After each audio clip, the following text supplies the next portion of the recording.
Discover our nation's godly history in the American Heritage Series. America, this is your heritage. This room, the old Senate chamber, is where Daniel Webster spent nearly 2 decades of public service.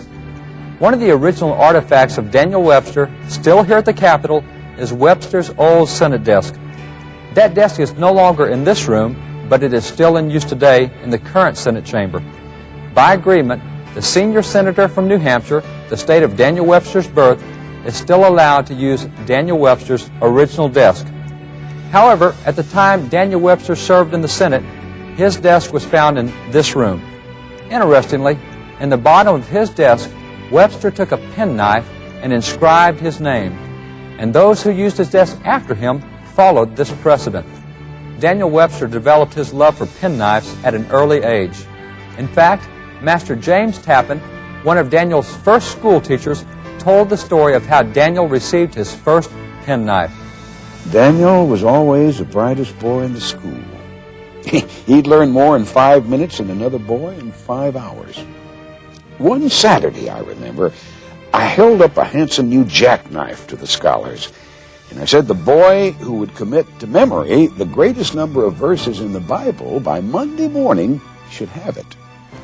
Well, many of the boys did well, but when it came Daniel's turn to recite, I found that he had committed so much to memory that after hearing him repeat some 60 or 70 verses, I was obliged to give up. He telling me still that there were several chapters yet that he had learned. And Daniel got that jackknife. Daniel Webster learned early to love the Bible, and his love for that book never waned. In fact, on the 4th of July, 1851, the year before his death, he stood here outside the Capitol and delivered a speech on the occasion of the laying of the cornerstone for the Capitol for the additions that have now become the House and the Senate chambers. Man is not only an intellectual, but he's also a religious being, and his religious feelings and habits require cultivation. Let the religious element in man's nature be neglected, let him be influenced by no higher motives than low self-interest, and subjected to no stronger restraint than the limits of civil authority, and he becomes the creature of selfish passion or blind fanaticism. The spectacle of a nation, France, powerful and enlightened, but without Christian faith, has been presented as a warning beacon for the nations. On the other hand, the cultivation of the religious sentiment represses licentiousness, incites to general benevolence, and the practical acknowledgement of the brotherhood of man, inspires respect for law and order, and gives strength to the whole social fabric. Daniel Webster did not believe that the public good would ever be served apart from Christianity. As he reminded one gathering, "Whatever makes men good Christians makes them good citizens." Daniel Webster, one of the great leaders here in the Capitol, was outspoken about Christianity both in private and in public. The first Catholic that preached at the Capitol was Bishop John England. As a matter of fact, this is the sermon that he preached at the U.S. Capitol. It's delivered in the hall of the House of Representatives by the Honorable Reverend John England. So this is the first Catholic. Now, what year was that? This is in 1826. The president that year was John Quincy Adams. And John Quincy Adams enters public service when he's 11 years old. Wow. At the age of 11, John Quincy Adams received a congressional diplomatic appointment overseas to Europe at the age of 11. So he enters into public service at 11, and for the next 68 years he's in public service. He's an ambassador to 5 different nations. He's a Secretary of State. He was appointed to the U.S. Supreme Court and confirmed, but declined the appointment. He is a U.S. President. He's a U.S. Senator.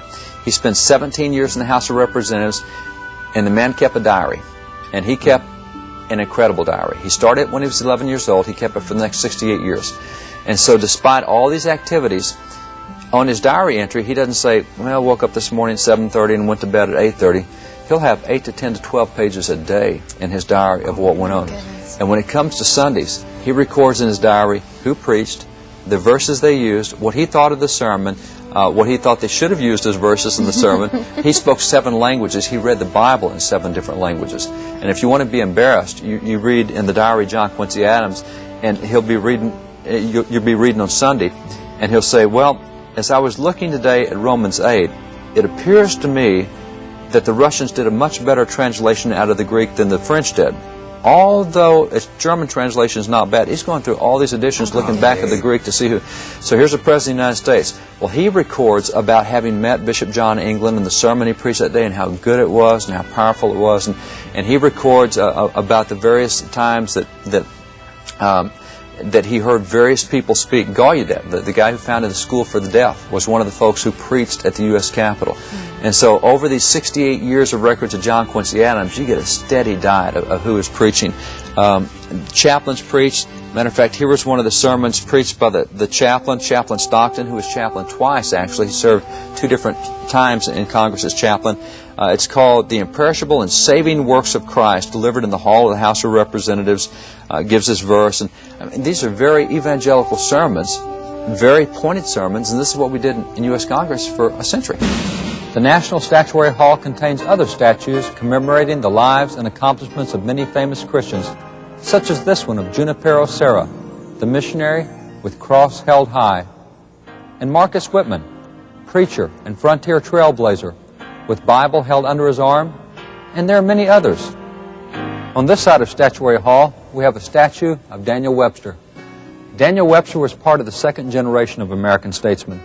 He was a young man during the American Revolution, and he grew up listening to the speeches of Presidents George Washington, John Adams, Thomas Jefferson, and James Madison. Following his own entry into politics, Daniel Webster became a leading national figure. He served almost a decade in the U.S. House, nearly 2 decades in the U.S. Senate, and he was the Secretary of State for 3 different presidents. Daniel Webster gained a reputation as an exceptional orator. His powers of argumentation were persuasive, whether arguing a case in the Supreme Court or debating a bill in Congress. In fact, so great were his skills that it is reported that attorneys, when learning they'd be opposing Daniel Webster, would sometimes withdraw from a case rather than face Webster's genius. Daniel Webster's strong commitment to the principles of law and the Constitution earned him the title, the Defender of the Constitution. As a famous orator, Daniel Webster expressed the belief that no one could become a great orator without studying the Word of God. In fact, Webster regularly practiced his own oratory by reading the Bible aloud. There are wonderful anecdotal accounts of visitors and Capitol staff gathering just to listen to Daniel Webster read the Bible.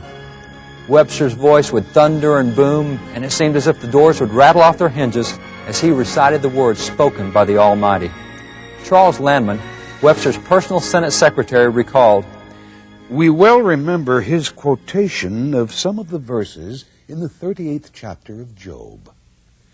Then the Lord answered Job out of the whirlwind, and said, Who is this that darkeneth counsel by words without knowledge? Gird up now thy loins like a man, for I will demand of thee, and answer thou me. Where wast thou when I laid the foundations of the earth? Declare if thou hast understanding. And so forth. Mr. Webster was a fine reader, and his recitation of particular passages which he admired was never surpassed, and was capable of giving the most exquisite delight to those who could appreciate them.